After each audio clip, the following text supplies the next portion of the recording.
So I think if you take any entrepreneur, there is something inside you, there is something that drives you, and it can be money, it can be innovation, it can be your drive to create new things, it can be you're an artist. So if you take any random entrepreneur and actually dig deeper, and when you go to that level 0, you actually see what actually drives him. Is it diesel? Is it nuclear power? Is there something that actually drives me? So what really drove me from childhood was I get excited when I see something, when I create something and when I see the result, I get excited. I think I commonly tell this story about, I had this, when I was about 6 years old, I had this little toy car. All I wanted to figure out was how the wheels were turning, right? So I took it apart and I figured out there's this motor. I didn't know it was a motor, but then that was the motor. I took the motor out and I connected it directly to the batteries, and then the wheels started turning. That excitement when I was like 6 or 7, it still gives me goosebumps. I started taking all my other toys apart, trying to figure out how they work. So that little thing is my level 0. So if you take Kapruka, if you take Java, Lawn Grass House, whatever it is, if you actually really drill down, what drives me daily is when I figure stuff like that out. So that's my DNA.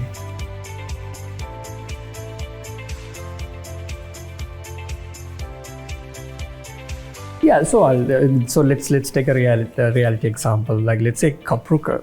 I still remember when I got that first order. I started it back in the early 2000s on a 2nd of February.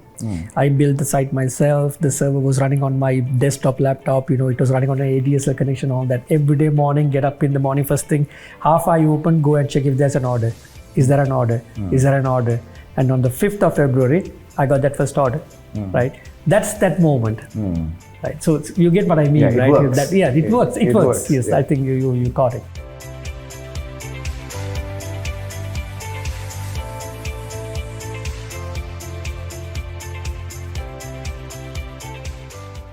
See, you don't have it at the beginning. I mean, you are not born with confidence, right? Your confidence comes with your achievements step by step, and it compounds. That the confidence I had when I got my ADs at my O levels, and my A level results, everything compounds, and sometimes the failures also compounds, and that's what made me here today. So there's not like one thing; it compounds, and then it makes you stronger and stronger. And it's I would say 99% self-taught. But I do remember even in my teenage years, I love creating teams. Now, on one side you can be an entrepreneur, one side you can be a technologist. But if you don't know how to create teams and become a leader, then it's very difficult for entrepreneurs because you have to then hire people to lead under you, right? So from teenage life, I remember at school, I created this club called WizKids. Found all the like-minded guys who are very geeky. I'm extremely geeky from childhood. Never played a single sport. Went to Royal College. Haven't touched a cricket bat. No sports. Nothing. So I collected all the like-minded geeks together. Gave them ID cards. I gave them designations. And got them to come for my meetings. We had projects. So all that was going on from back then. And then it compounded on top of each other, and that's how I think my leadership skill has come that way.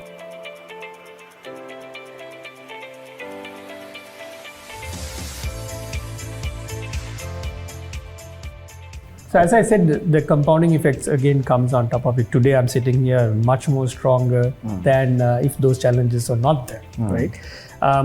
So how I say it is, if you are successful in a developing country or in a developed country, you will always have a hate group, right? If you are successful here, there will always be a hate group. You can be Walmart, you can be GM, you can be Amazon, you can take whatever the brand you want.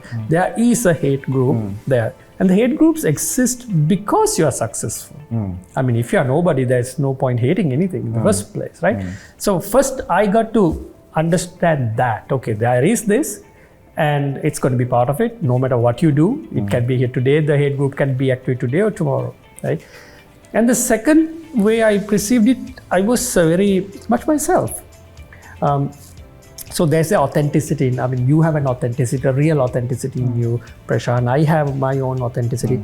But if I lose that and try to be somebody else on a camera, I try to be somebody else on a press, try to be another person in the office, then it's you actually you get into a mess. You can't handle that kind of issue when it happens.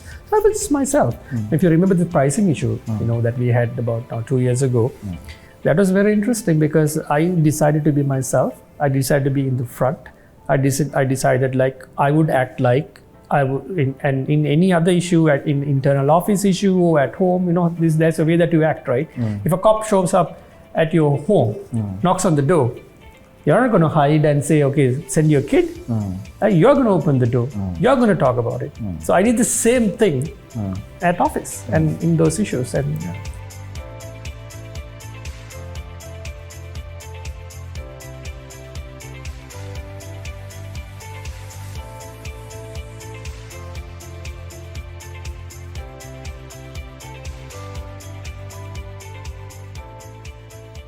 honestly telling you, I didn't strategize that.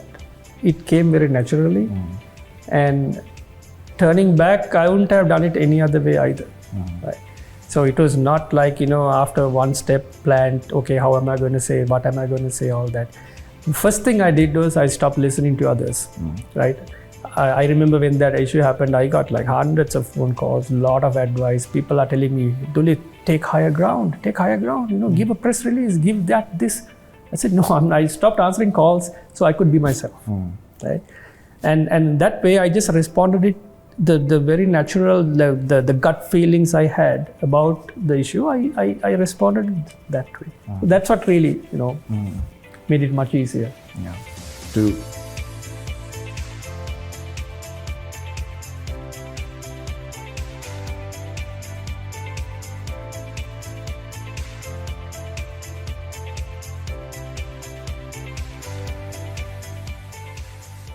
So I always love blank sheets, right? And I don't think anything that I've done here successfully in Sri Lanka, I would have been able to do this well in if I take another country. Can I do a Kapruk in Dubai? Can I do a Kapruk in India? Can I do a Kapruk in Bangladesh? No way in hell I'll be this successful.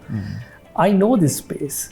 I do feel like a lion in Sri Lanka. I'm like a little tiny cat if I do the same thing in the US. Exactly. Okay. So you have the tacit knowledge of the country. You have your supporting network. You have your friends and family, especially your parents. Everybody will have an aging parent. That's one of the main reasons why I actually came back. I have residence in 2 other countries, in first world countries, but I still chose to come back. One of the reasons were parents, but secondary, I knew this is a blank sheet. For example, if I want to start, let's say I'll give you a new company that we have, let's say an online car wash. You order, 2 guys come to your house, wash your car for $500. It's a simple startup, right? Can you think of another service in Sri Lanka doing it today? Immediately, nothing is on top of your mind. But if you go to some of the other neighboring countries, like let's say US or UK or Germany, like oh my God, there's like 15 other guys I need to compete with from day one. Right? That's the blank sheet that we have here in Sri Lanka. And a lot of people who wants to go out always think, okay, the grass is always green on the other side, but generally the grass is greener on where you water, right? So it's, but I don't think you can blame them until some of them have tried it. But if you are going for education, you have in the back of your mind, you want to come back, etc. I would strongly encourage them, yeah, that's fine. I did the same thing, right? But if you are going to make a quick buck, if you are going for a 30,000 rupees salary difference, right? That kind of move is what I strongly advocate against, because you are leaving so much behind, you are leaving so many opportunities behind, because before you know it, you are 5 years older. Now it's very hard to come back. Then you get cornered. And I can give you 100 examples, I'm sure you know too, where that happens. So if you have a talent, if you have already recognized your those talents, I think you need to give it multiple shots here in Sri Lanka before you think about that.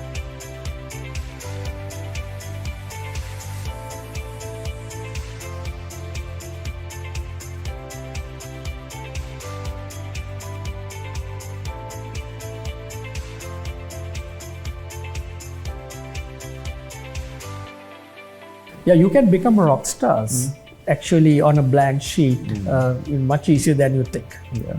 So.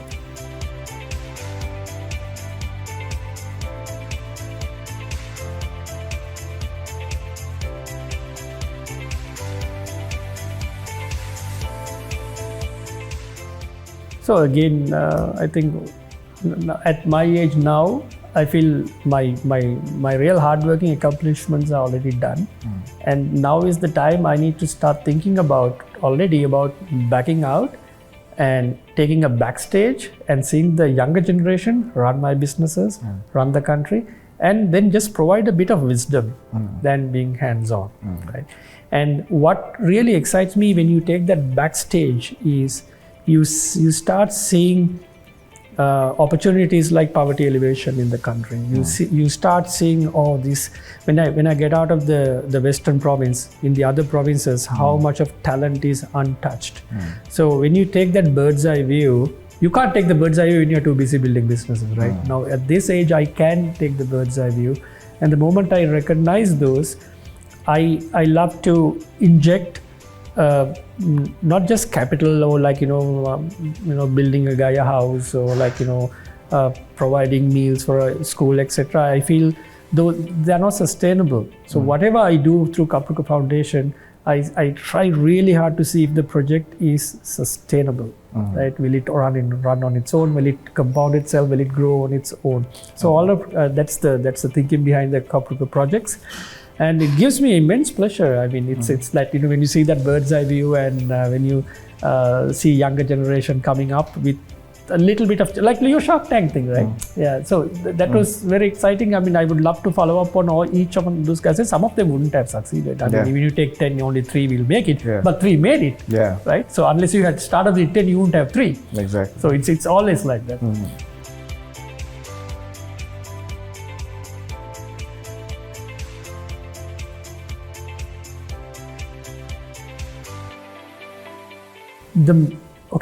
So if I talk to a guy with an idea who wants to be an entrepreneur, 2 things I tell him. One is your focus on your project or your idea. Because I see a lot of entrepreneurs who they have the idea, they have the capital, and they have the friend network, support network, but I mean, if I ask them how many hours do you spend on your idea, it's like half an hour or 45 minutes. No, it's got to be a lot more than that. So your focus comes right on top, more than your skills, all that. It's about how much effort you are putting onto this little baby that you are trying to create. That's one. Second is, I tell them not to be somebody else. There's an authenticity in all of us. If you lose that, it's an uphill climb after that, because then you have to always wear a mask. Right? And you can have multiple masks after that. So just really be yourself. One reason I never read a single biography. I'm scared of them. Because I feel it'll make me want to be somebody else. This is not advocating against biographies, right? Yeah. It's just I stay away from it. I'm scared of losing my authenticity, right? So if an entrepreneur is focused, and if they also try to protect their authenticity, I think that gives you a very high level uniqueness in you. Because at the end of the day, you have to be unique. Otherwise, somebody's going to overtake you overnight, right? So uniqueness, you need to protect it.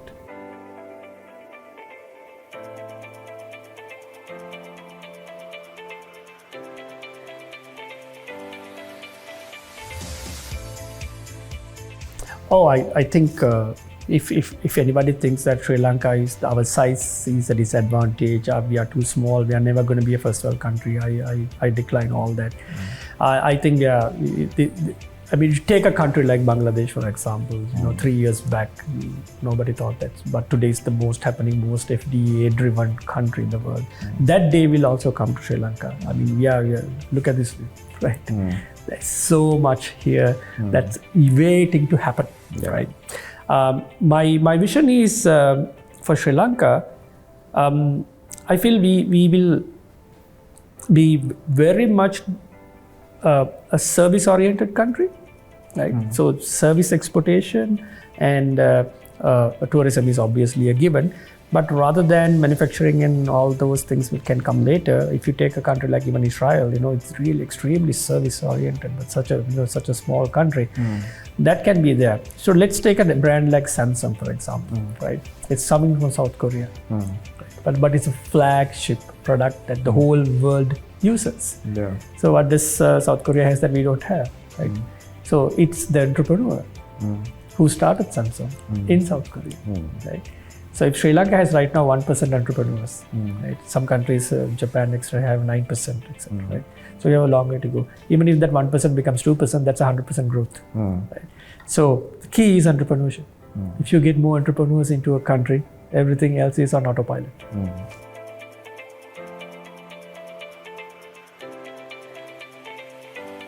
So the IPO choice was a tough one. I'll give you the background story for why I went for an IPO. So one challenge is there is no other e-commerce company in the stock exchange to even gauge against. So you are completely going blank into a space and almost you're throwing the bouquet hoping it will end up in the right place, right? So it's something like that. There are three choices if Caprico was to raise funds. Why we want to raise funds was the e-commerce industry in Sri Lanka was growing exponentially, almost 100% easily year on year. So when the fabric of your industry is growing that way, the company needs to raise funds and scale up. So there were three choices to go and get funds. One was to go to a bank and borrow. Second is to go to a rich guy and ask him to invest in your company. Or the third one was to go public. So those are the three choices in my hand. Going to a bank and borrow would have a limit on it, right? Let's say you borrow a billion or 500 million, etc. But you're kind of that, and there's a payment immediately that hits your P&L on day one, right? Second option of getting an external investor, why I didn't like it is he's going to come and sit on your board, and all he's going to think about is exit. How do I double this and sell this to somebody else? So I didn't want that selling thinking on my board, because that will kill the spirit of me, that will kill the spirit of innovation and stuff like that.